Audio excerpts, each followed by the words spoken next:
Aimee Semple McPherson. Aimee Semple McPherson era una mujer dramática y llena de vida. No era débil. Su ministerio se caracterizó por usar los medios masivos de comunicación y la publicidad. Hizo todo lo que pudo para llamar la atención de la gente y llevarla a los pies de Jesús. Nació el 19 de octubre de 1890 en Ontario, Canadá. Su madre, Mildred Minnie, era evangelista, pero dejó el ministerio para trabajar. Fue entonces que se casó con su padre, James Morgan Kennedy. Minnie, el día de su boda, dijo: "Si solo escuchas mi oración, como escuchaste la oración de Ana en tiempos antiguos, y me das una niñita, yo la entregaré sin reservas a tu servicio, para que ella pueda predicar la palabra que yo debería haber predicado, que llene el lugar que yo debería haber llenado, y viva la vida que yo debería haber vivido en tu servicio. Oh Señor, escúchame y respóndeme". Así pronto quedó embarazada de Aimee, quien creció en un hogar cristiano con principios y valores.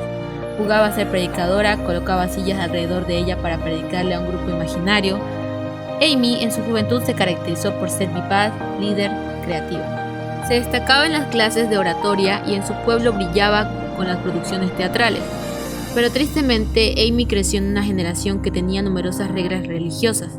Esto le trajo confusión y finalmente en la secundaria terminó creyendo en la teoría de Darwin, la cual negaba la existencia de un ser creador. Más tarde se convirtió en atea. Una noche, viendo las estrellas, sintió en su corazón que en algún lugar debía haber un creador, así que oró: "Oh Dios, si es que hay un Dios, revélate a mí". Al día siguiente vio un cartel en una ventana que decía: "Campaña del Espíritu Santo con Robert Semple, evangelista irlandés". Con curiosidad asistió con su padre a la reunión. Allí, Robert predicó acerca del arrepentimiento y mientras él oraba en lenguas, ella supo que Dios era real. Aquel día habló de Hechos 2, 38, 39. "Arrepentíos y bautícense cada uno de vosotros en el nombre de Jesucristo, para perdón de los pecados, y recibiréis el don del Espíritu Santo, porque para vosotros es la promesa, y para vuestros hijos, y para todos los que están lejos, para cuantos el Señor nuestro Dios llamare". 3 días después, Aimee detuvo su carruaje y levantó las manos hacia el cielo y le pidió a Dios misericordia. Acerca de ese día, años después escribió: "El cielo se llenó de luz, los árboles, los campos, los pequeños pajaritos que volaban de un lado a otro alababan al Señor y me sonreían. Tan consciente fui de la sangre perdonadora de Jesús que pareciera que la sentía fluyendo sobre mí". En cierta ocasión vio una visión, cerró los ojos, vio un río negro, caudaloso al cual caían millones de personas que eran arrastradas a una catarata. Entonces escuchó una voz que decía: "Conviértete en una ganadora de almas". Así empezó a buscar formas para ganar almas, pero entendió que la única manera de hacerlo era con el Espíritu Santo. Un día decidió no ir a su escuela para buscar a Dios en la casa de una mujer que dirigía las reuniones.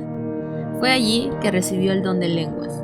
En esa época, ella intercambió correspondencia con Robert, con quien finalmente se casó el 12 de agosto de 1908. Aimee no terminó sus estudios, se dedicó al ministerio junto con su esposo. Los dos ganaron muchas almas y en sus reuniones había sanidades poderosas. En 1909, los dos empezaron a pastorear en Chicago, y en un viaje que hicieron hacia Findlay, Ohio, Aimee se partió los ligamentos. El médico le dijo que jamás se curaría, pero Dios la sanó completamente. Se dice que esta fue la primera vez que esa mujer vio al Señor como su Salvador. Un año después esperaban su primer hijo, y en ese estado viajaron a China para predicar. Allí la vida no fue fácil, la comida no era agradable, la cultura tampoco, y lo peor fue que los dos tuvieron malaria, enfermedad que mató a su esposo. Un mes después de la muerte de Robert, Aimee dio a luz una niña llamada Roberta Starr. Aimee lloró la pérdida de su esposo y regresó al hogar de sus padres, pero después de un tiempo fue a vivir a Nueva York para predicar en la iglesia que pastoreaba junto con su esposo. Allí se casó con Harold McPherson, oriundo de Rhode Island. Se dedicó al hogar y dejó de predicar. Luego nació su segundo hijo, Rolf. Aimee constantemente oía una voz que le decía: "Predica la palabra, irás, irás". Así, el tiempo transcurrió y en 1914 enfermó.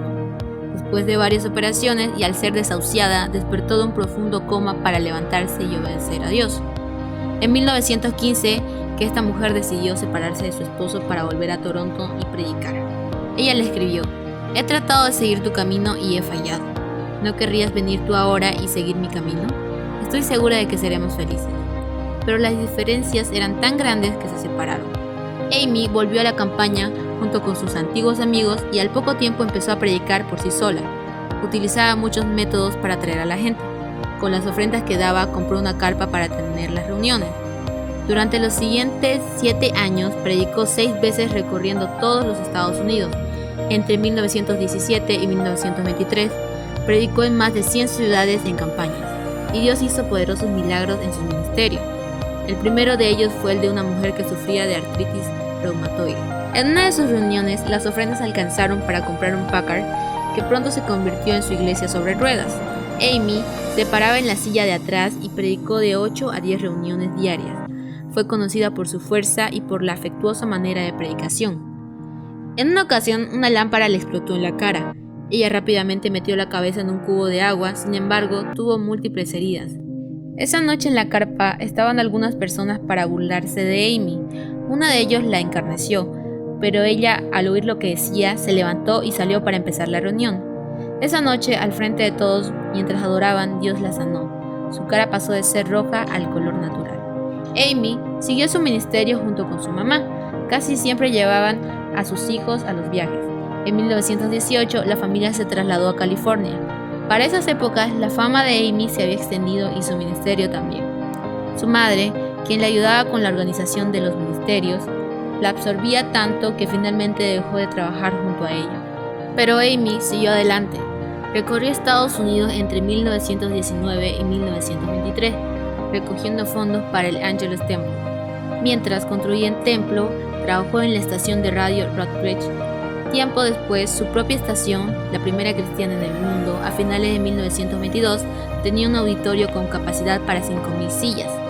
Amy tuvo un coro de 100 personas, una banda grande, compró atuendos y material escenográfico, que causó gran revuelo en Hollywood. Entre quienes asistían para ver sus reuniones estuvo Charles Chaplin.